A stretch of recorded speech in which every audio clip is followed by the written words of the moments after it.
رمضان المبارک کی آمد ہے اور یہ ارشاد فرمائیں کہ رمضان کی تیاری رمضان سے پہلے کس طرح کریں؟ ہمارے یہاں تو تیاری عام طور پر مال کمانے کے اعتبار سے ہوتی ہے۔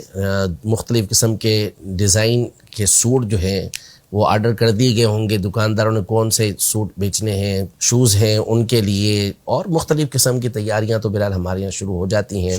بہت سے لوگ جو ہے وہ کھانے پینے کی چیزیں یہ تیار کر کے رکھیں گے کہ رمضان میں باہر نکلنا مشکل ہو جائے گا۔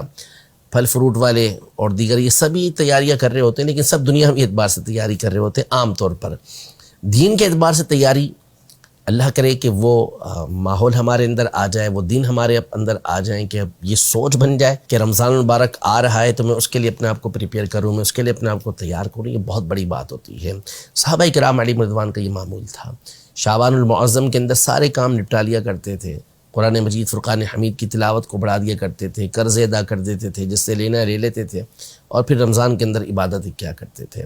تو اصل یہ ہونا چاہیے کہ جس چیز کی ہمیں پہلے سے عادت ہوتی ہے پھر اسے کرنا آسان ہو جاتا ہے۔ بندہ ایک چیز کا عادی ہو تو پھر بعد میں اسے کرنے میں مشکل نہیں ہوتی۔ جیسے حج پر جاتے ہیں تو یہ مشورے دیے جاتے ہیں کہ بھئی فلاں قسم کی چپل جب آپ لیں تو اس کو پہن کر اپنے آپ کو عادی بنا لیں، تاکہ پھر آپ جب وہاں جائیں گے حج پر تو یہ چپل پہن کر پھر آپ چل سکیں گے۔ کچھ پیدل چلنے کی عادت بنا لیں کہ طواف میں چلنا پڑے گا، منی عرفات کے اندر چلنا پڑے گا، تو یوں چلنے کی عادت ہوگی تو آپ کو آسانی رہے گی۔ لیکن اصل یہ ہے کہ آپ اپنے آپ کو عبادت کا بھی تو عادی بنائیں، کیونکہ آپ پڑھنے کے عادی ہوں گے تو پھر وہاں پر کھڑے ہو کے نوافل پڑھنا آپ کے لیے آسان ہوگا۔ قرآن پڑھنے کے عادی ہوں گے تو پھر آپ قرآن پڑھ سکیں گے۔ درود پاک پڑھنے کے عادی ہوں گے تو زیادہ سے زیادہ درود پاک پڑھ سکیں گے۔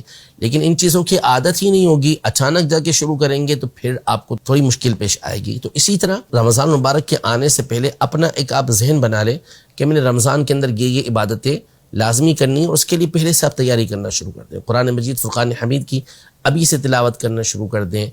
درود پاک کی تعداد مقرر کر لیں، جیسے 700 مرتبہ درود پاک پڑھنا شعبان میں، اس کی فضیلت بھی آئی ہے تو اس کو پڑھنا شروع کر دیں۔ تو رمضان کے اندر پھر آپ کی عادت بن جائے گی۔ رات کو اٹھ کے کچھ دعائیں مانگنا اللہ کی بارگاہ میں، اس کی عادت بنا لیجئے، رمضان کے اندر آسانی ہو جائے گی۔ تو ابھی سے عبادتیں کرنا شروع کریں گے تھوڑی تھوڑی کر کے، تو انشاءاللہ رمضان کے اندر اس میں آپ کے لیے آسانی پیدا ہو جائے گی۔